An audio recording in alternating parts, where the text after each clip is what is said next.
El despertador consciente. Capítulo 39. La mafia farmacéutica. Sí, puede que el título os parezca fuera de lugar y hasta demagógico, pero después de darle varias vueltas no he sido capaz de encontrar una mejor manera de definir a toda esta industria. Es evidente que no me voy a postular como un gran defensor de todo esto, pero antes de empezar a volcar mis opiniones y acusaciones, que por supuesto pienso argumentar una por una, hay una aclaración que quiero hacer, que en realidad es un alegato en favor de toda la ciencia farmacéutica. Sé que todo esto que diré puede ser interpretado como una incoherencia o una contradicción en mi discurso, pero es todo lo contrario.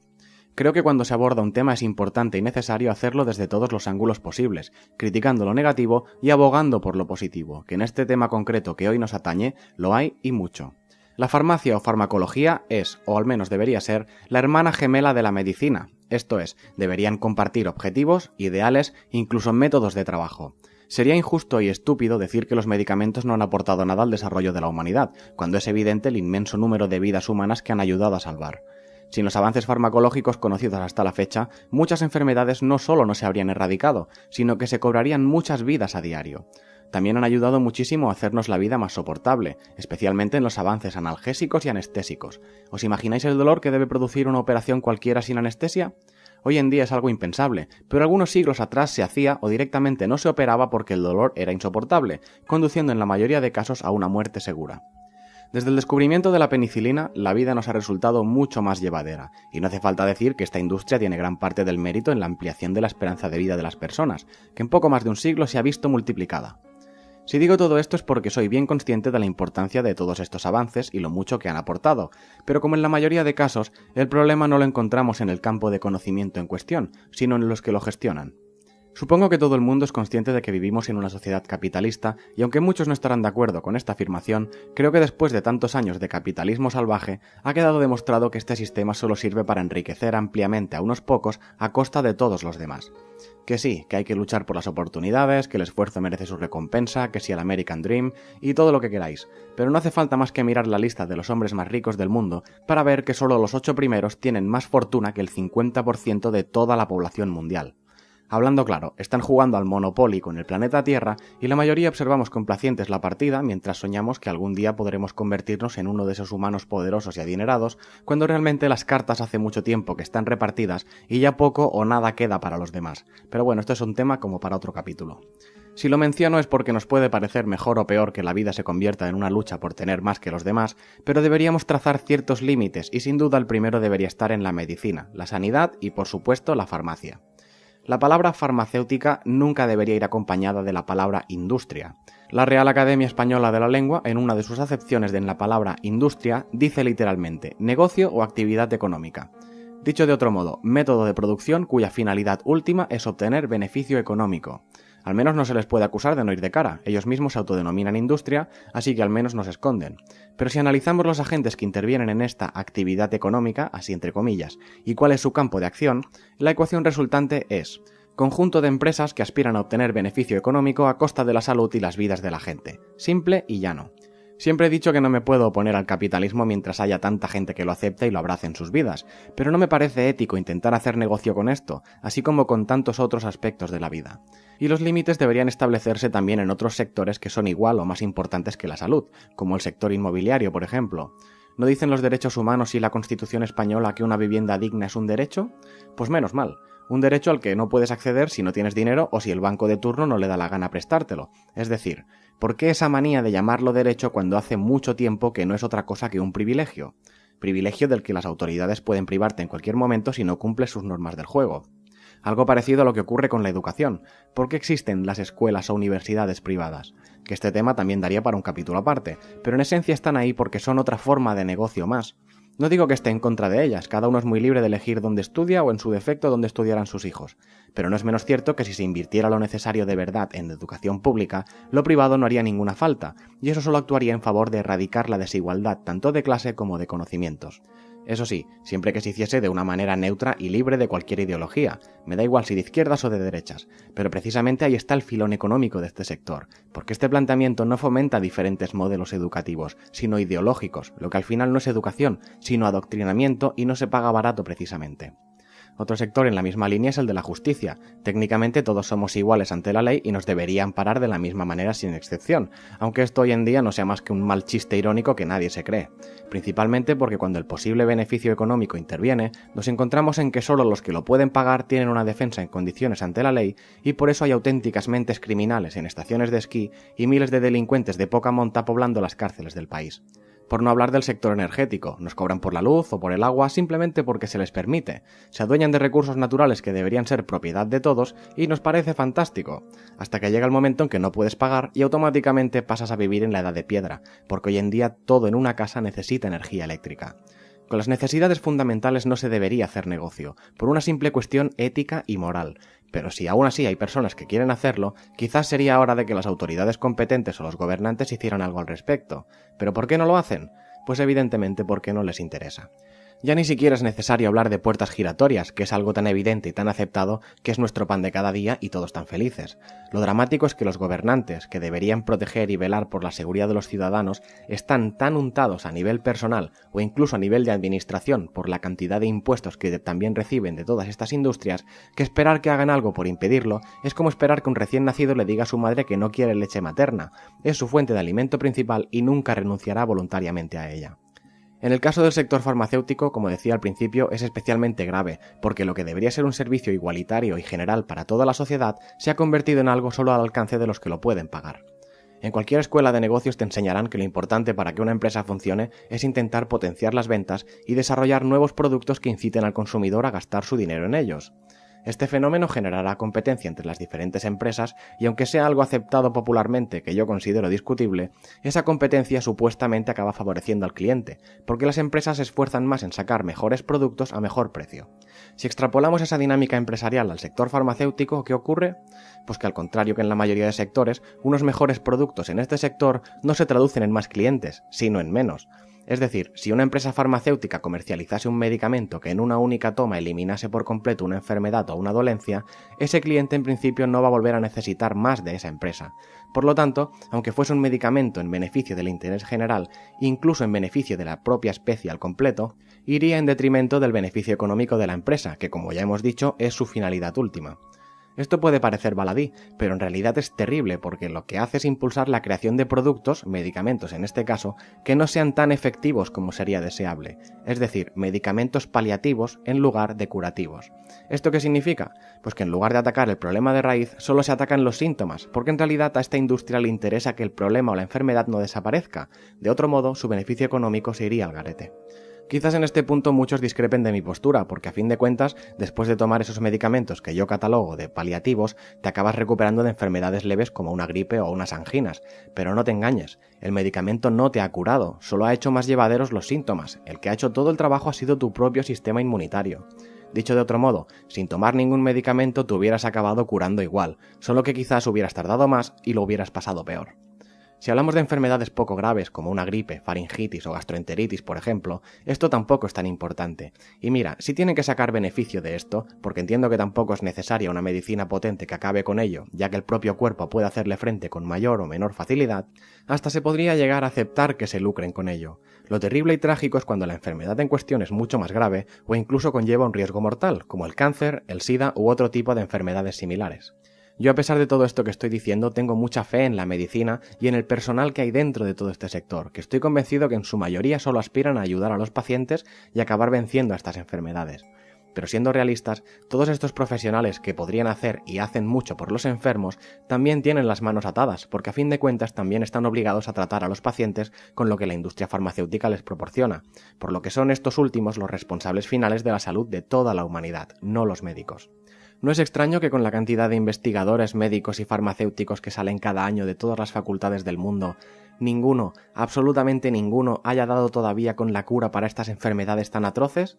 En cambio, lo más habitual es que vayan saliendo al mercado nuevos medicamentos y tratamientos que solo mejoran un poquito el tratamiento anterior más utilizado, pero que sigue sin ser una solución definitiva. Y de esto, creedme que sé de lo que hablo. No quiero convertir este tema en una batalla personal, pero tristemente tengo bastante experiencia con todo esto. Mi padre falleció en el 2013, después de pasar por 3 cánceres. El primero fue de laringe en el 2008 y después de mucho luchar consiguió vencerlo supuestamente gracias a la quimio y la radioterapia.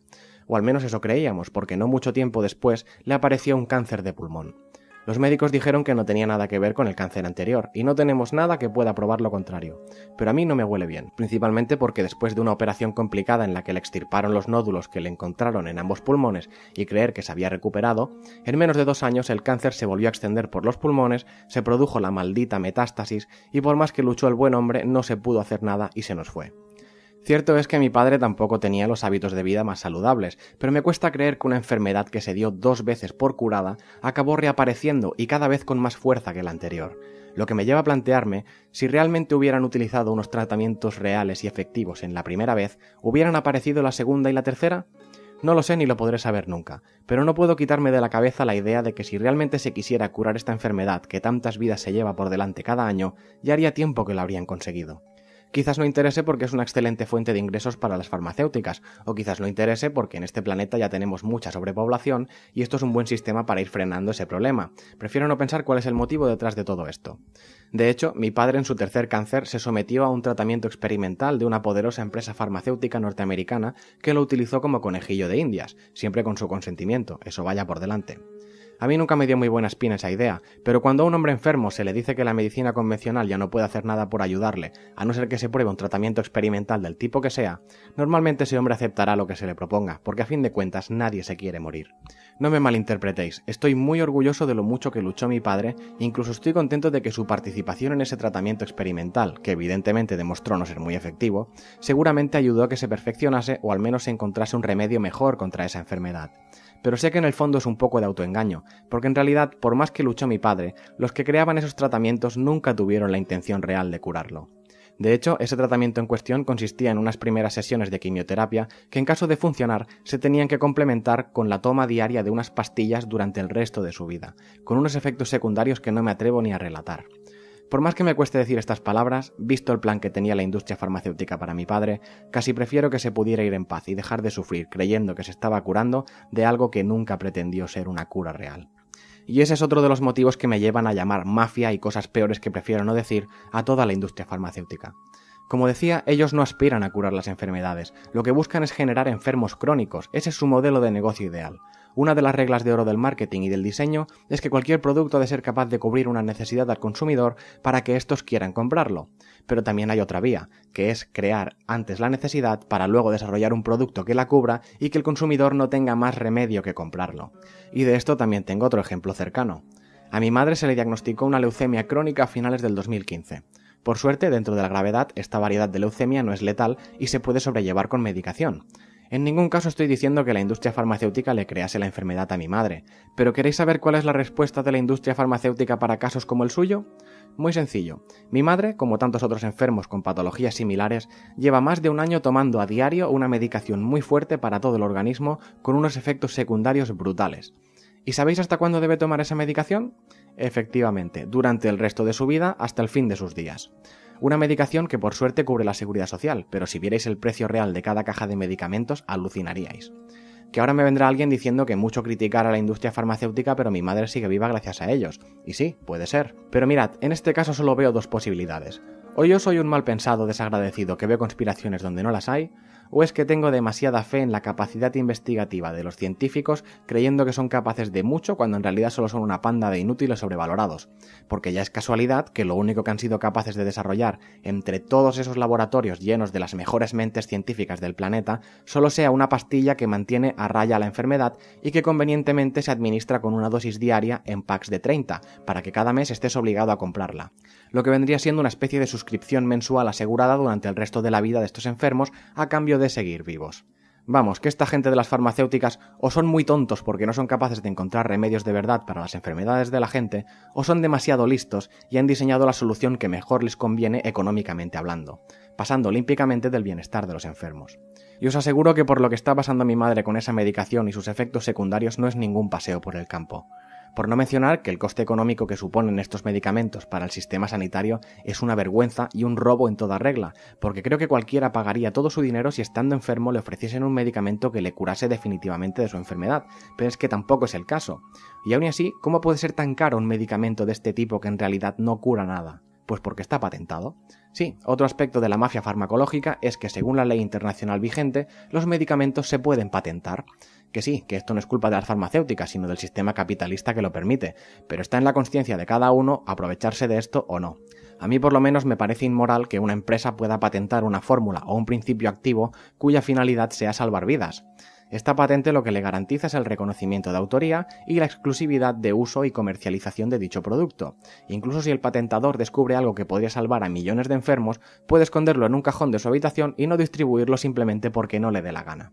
De hecho, esa es otra práctica habitual de esta industria. Si alguien descubre un principio activo muy efectivo para ciertas enfermedades, pues se le compra la fórmula a cambio de un pastón, se patenta y no se comercializa para evitar que sus otros productos queden obsoletos. Podéis pensar que me lo invento, pero haced una búsqueda rápida en internet y veréis a lo que me refiero. Y es que los beneficios de patentar no se reducen solo a eso, lo que también garantizan es que pueden poner los precios que les dé la gana. Y sí, ahora saltará el típico diciendo que si no pudiesen patentar los medicamentos que ninguna empresa investigaría y bla bla bla. Mirad, no seré yo el que diga que el trabajo y el esfuerzo de una persona o un colectivo, especialmente si ha estado años preparándose, no merezca una recompensa. E incluso hasta puedo aceptar que los grandes descubridores obtengan beneficios a muchos niveles si su aportación es realmente valiosa para el interés general humano. Pero sinceramente, me parece aberrante y atroz que haya gente que decida dedicarse a investigar solo por buscar un filón económico y explotarlo sin importarle las consecuencias de ello. Si te quieres hacer millonario, dedícate a cualquier cosa, será que no hay opciones, pero la medicina y la farmacia deberían estar exentas de todo eso, porque lo que hay en juego son vidas de personas, y ante eso, y con perdón, me paso por el forro todas las acciones de bolsa y los intereses económicos de quien sea. Y si no eres capaz de entender eso, y aún sigues con la idea de investigar en medicina para forrarte, es sencillo, te has equivocado de profesión o sencillamente eres una persona ruin y despreciable.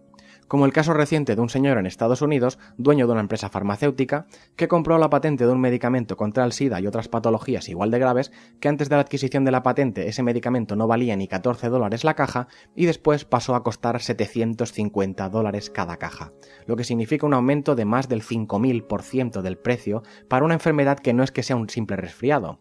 Pero claro, las leyes mercantiles avalan y permiten este tipo de prácticas empresariales, así que encima legalmente no se puede hacer nada contra este señor.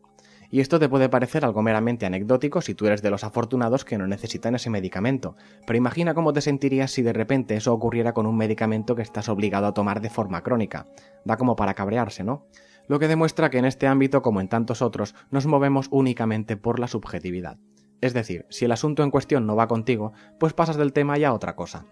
Pero si te toca de algún modo, te afecta y te implicas, como ocurre en tantos y tantos casos de padres cuyos hijos nacen con una condición o una enfermedad de esas consideradas raras. El funcionamiento de las farmacéuticas es sencillo. Crea productos que puedas vender tanto como sea posible, pero si no hay clientes suficientes para tu producto, entonces mejor no hagas nada.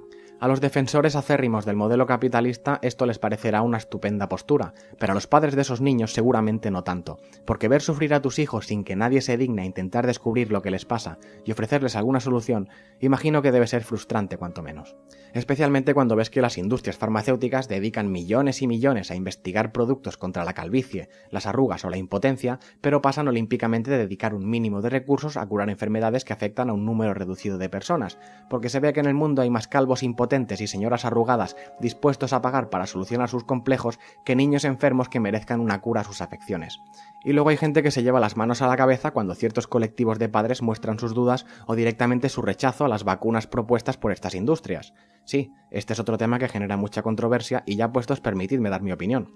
Yo estoy totalmente a favor de las vacunaciones. Considero que han sido un gran avance médico y que aunque puedan provocar ciertos efectos secundarios que se podrían intentar pulir un poco más, son algo muy importante para frenar enfermedades y epidemias. Pero al mismo tiempo, ¿puede alguien recriminar a esos padres que no se fíen de la industria farmacéutica hoy en día? Una industria que ha dejado claro en infinitas ocasiones que su única finalidad es obtener beneficios económicos, a mí tampoco me despierta demasiada confianza, ¿qué queréis que os diga? Y puedes llamar paranoicos a esos padres, pero sinceramente creo que sus dudas son más que razonables. Seamos realistas, con el limitado conocimiento científico que tiene la mayoría de la población, ¿cómo puedes saber lo que lleva una vacuna o lo que provocará a tu hijo? Simplemente te lo has de creer y rezar para que si decides ponérsela a tu pequeño, los efectos secundarios no se lo lleven por delante, que hay varios casos documentados de situaciones así. Seamos claros, esta situación no ocurriría si la industria farmacéutica no hubiera demostrado tener tan pocos valores éticos y morales, pero bueno, ya se dice que de las desgracias de unos unos nacen las fortunas de otros. Y con esto me voy al último punto de mi argumentación. Como decía, si no hay necesidad de un producto, hay que crearlas. ¿Y no os parece sospechoso que cada año haya una posible nueva pandemia a punto de desatarse? Desde la enfermedad de las vacas locas, a la gripe aviar, la gripe A, el ébola, el Zika, que yo soy el primero que se cree con cierta facilidad todo el tema de las conspiraciones, pero vamos, es que esto es clamoroso. No lo afirmaré rotundamente porque no se puede demostrar de ninguna manera, pero si mañana saliera a la luz un documento que demostrase que todas estas enfermedades han sido esparcidas intencionadamente o incluso creadas en laboratorio, yo no me sorprendería en exceso. Fijaos si no en lo misteriosamente rápido que aparecen las primeras vacunas o medicamentos contra estas enfermedades al poco tiempo de ser anunciadas a bombo y platillo en todos los medios de comunicación. Sí que son rápidos y efectivos para lo que les interesa, ¿no? O quizás más bien es que todo es un plan bien trazado y ya se tiene la cura mucho antes del brote de la enfermedad, porque si no, no se entiende cómo son tan rápidos para algunas cosas y tan terriblemente lentos e inútiles para otras.